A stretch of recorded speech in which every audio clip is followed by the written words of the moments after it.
What's up, everybody? Welcome to Subpar Outdoors.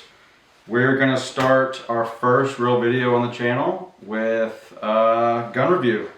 A new offering from Palmetto State Armory is the 300 Blackout Volume 1 mixtape. We picked this up on launch day in store, was able to shoot it, sight it in, and kind of get a feel for it, and wanted to give my 48-hour review on what I think and compare it to a couple other guns we have.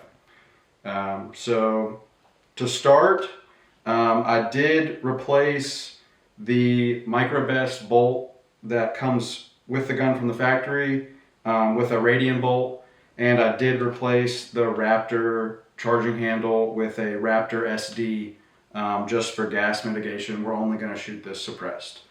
As far as what I really like about the gun to start, I think PSA did a phenomenal job with finish. I love the champagne Cerakote, the FDE on the handguard.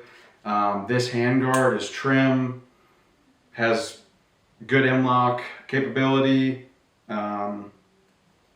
I appreciate the matching of the B5 and the FD handguard. Kind of indifferent on the Maximum Defense stock. I do like the shorter buffer system, but a little indifferent on how the stock works. It's just a little cumbersome with the paddle and how you get it in and out. Other than that, full ambi lower, ambi bolt release, ambi mag release, ambi safety that can be 90 or 60 degree, 2-stage saber claw trigger. It's okay. It's a little take up and then it's kind of squishy from there. 1-in-5 twist on an 8-inch barrel. Perfect for what I wanted because I want to stabilize hunting rounds. Gonna shoot whitetail, pigs, coyotes, and such with that. So really ideal 1-in-5 twist. Radian Plan B muzzle device, which goes well with the Atlas hub on my Dead Air Sandman. Like that. And then I guess that'll go into how I have it set up. So obviously I said Radian bolt, Radian SD, charging handle, Holosun 3x magnifier on the Unity setup, Eotech EXPS 2 on the Unity riser. I do have a Surefire XH35 45 on here to operate with my thumb. And then, yeah, Dead Air Sandman X.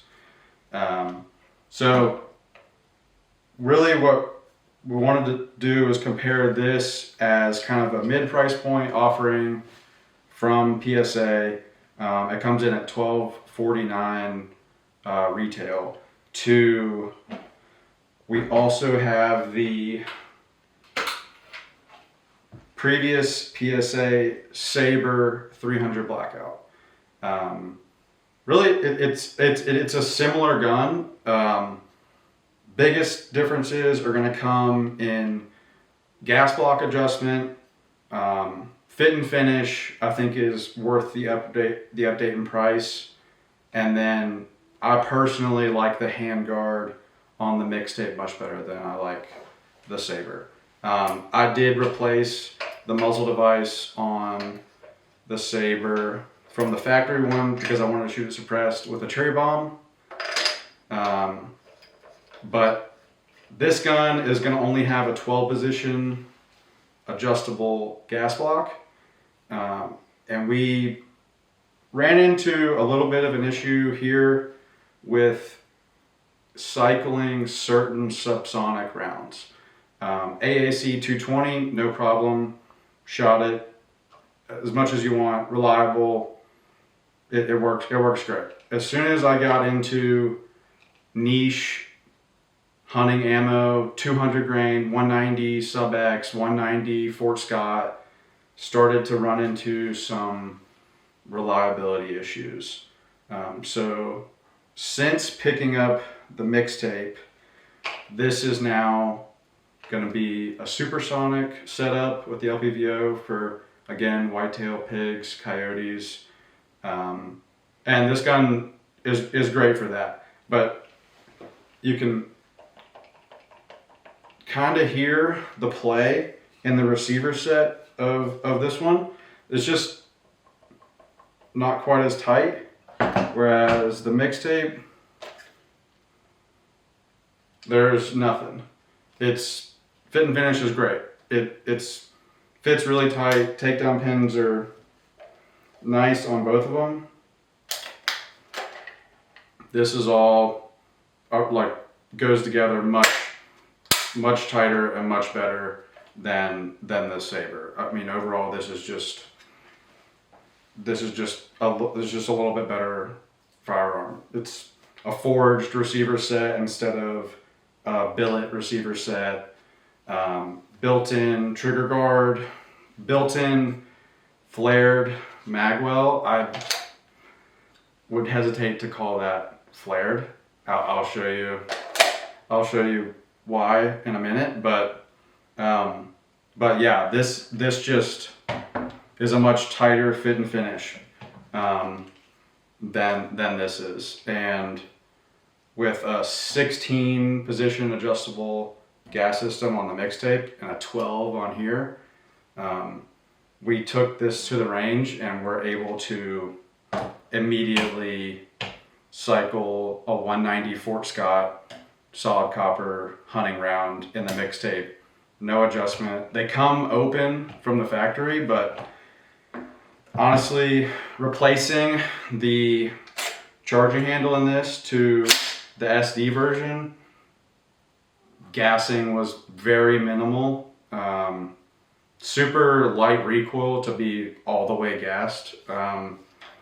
And I don't want to mess with the gas setting unless I really have to. And not getting gassed in the face means that I'm just going to leave it where it is, because I want to go make sure that this is going to cycle any subsonic that I throw at it when we're shooting pigs or what have you with this gun.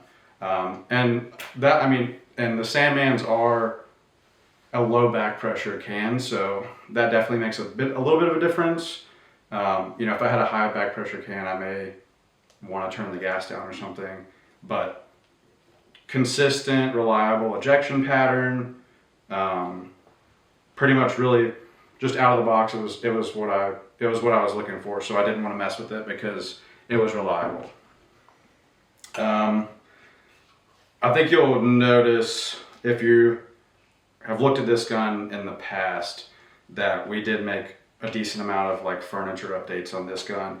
And I actually, instead of the mil-spec bolt that the Saber comes with, I took the micro-best bolt out of the mixtape and put it in the Saber. And I do like it better. It cleaned up really nice. I think it's a little nicer, and if I didn't put it in here, I wasn't going to use it. So I went ahead and threw it in here and made good use of it. All right, so we just compared the new Saber mixtape to the PSA Saber 300 Blackout. Now I've got what I think, and I think most people consider to be kind of the industry standard of subsonic 300 Blackout guns. A gun that has seen a lot of action, military, law enforcement, incredibly reliable, but a different operating system. So I want to compare the Sig Spear LT to the mixtape. This gun retails $24.99 versus $12.49. I mean, you're looking at twice the investment. And so how does that compare? Well, to start, just basic specs. You can go online and read everything that you need to know about both of these guns, but from the basics, this is a piston gun. So obviously no buffer tube, folds, and comes in what they call normal and adverse gas settings. Since buying this gun, I have never shot it not in the adverse setting. I immediately changed the muzzle device, that comes from Sig, which I can attest, like everyone else on the internet, that their muzzle device is on here with some real force. It took a lot of work to get that muzzle device off. But I replaced it, again, with a cherry bomb, and have only shot it in this configuration. Again, they're set up as closely together as possible. Exact same Eotech, exact same magnifier, same riser systems. I do have an X300 on here. I have a daytime laser on this gun, just because I've had it for longer. It sees a little bit more action, like pig hunting, and so the daytime laser has come in handy a good bit. Arca rail on this gun, just for this setup the way you see it. And then, in my opinion, this is a flared magwell. That's pretty hard to miss. I mean, I think PSA did a cool thing, you know, building in this flaring to the forged receiver set, but it's just, the hole is half the size. It's just, it's more of an aesthetic thing than it is any sort of like performance benefits whatsoever. I mean, it's not the same, not when you compare this Driven Arms Co. flared magwell.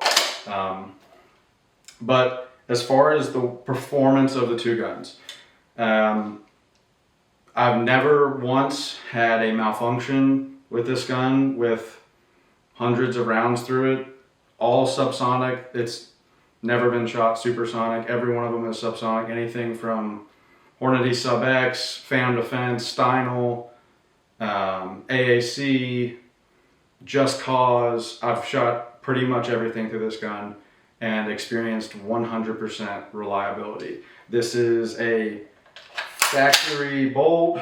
This is a factory charging handle. The factory trigger.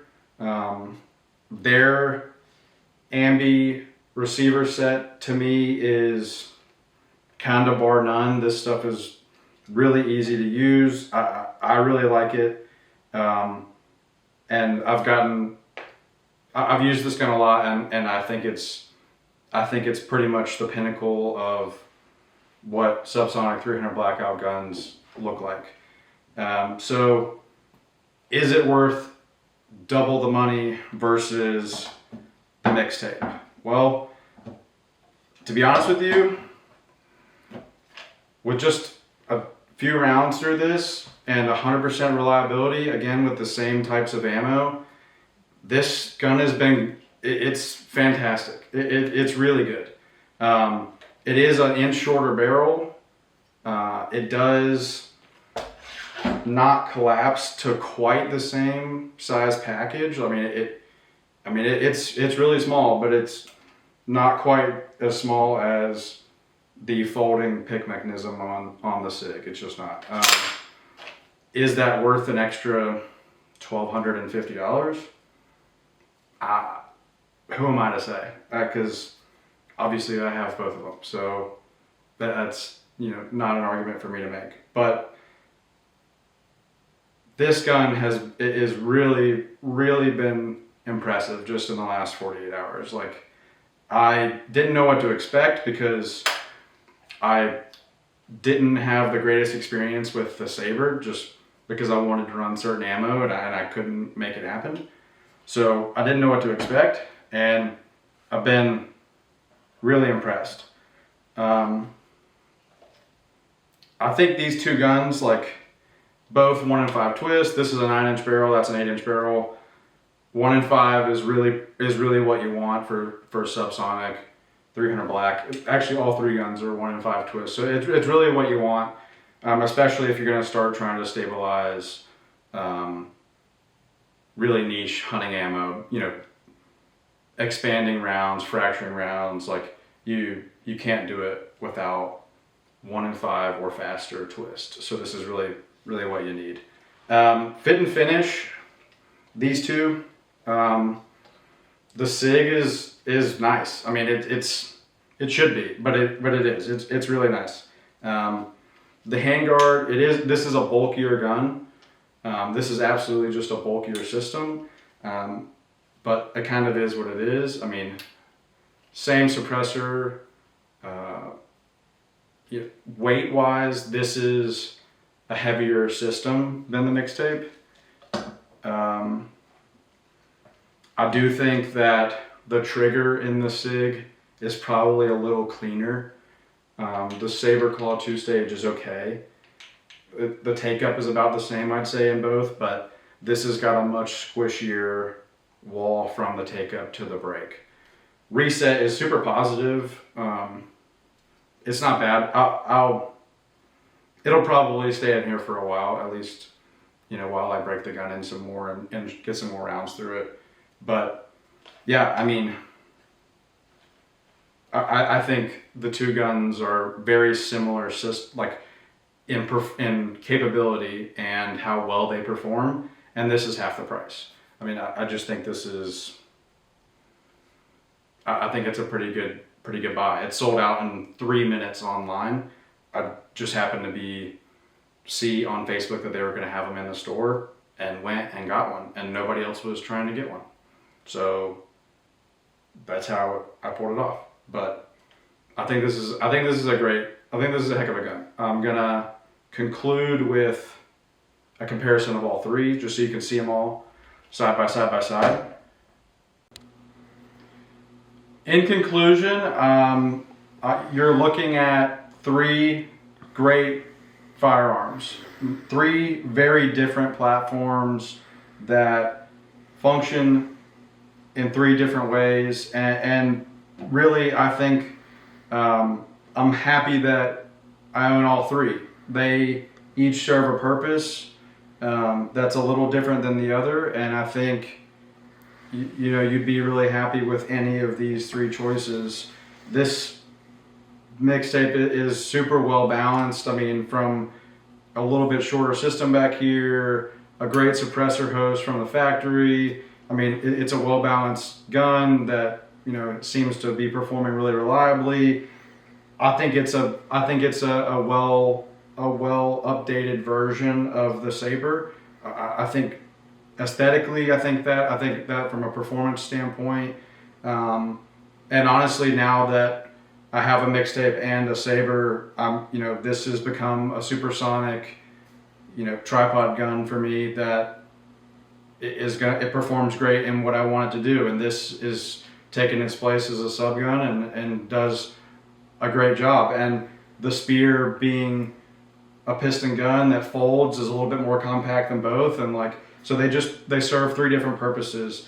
You're looking at 2 guns in a similar price point, and then one that's a good bit more expensive. But I think that there's a reason that the price points are a little different. I think that you're getting what you pay for. I think you're getting a good gun for $1,000. I think you're getting a really good gun for $1,250. I think you're getting a pretty incredibly reliable platform that is well proven for a couple $1,000s. I mean, I don't think you could go wrong. I think PSA knocked it out of the park with this. I think Sig has proven that they did a really good job with this, and I think that the Saber was a nice start for PSA and the 300 blackout adjustable gas block firearm. So I'm gonna kind of leave it at that. Let you make your decisions. If you like what you've seen here, this is our first real video. We are Subpar Outdoors. We're a group of professional golfers that really enjoy to spend our time in the outdoors, from hunting, fishing, hiking, whatever it may be, to get our mind off the game of golf. So you're going to see some more content like this, more gear reviews, some hunting content, and then some golf content as well. And if you have anything that you want to see, let us know. Otherwise, like, subscribe, comment, all the standard YouTube stuff. But yeah, support us. We've got merch, wearing the shirt, a hat, some stuff kind of in the works as far as that goes. And we appreciate your support.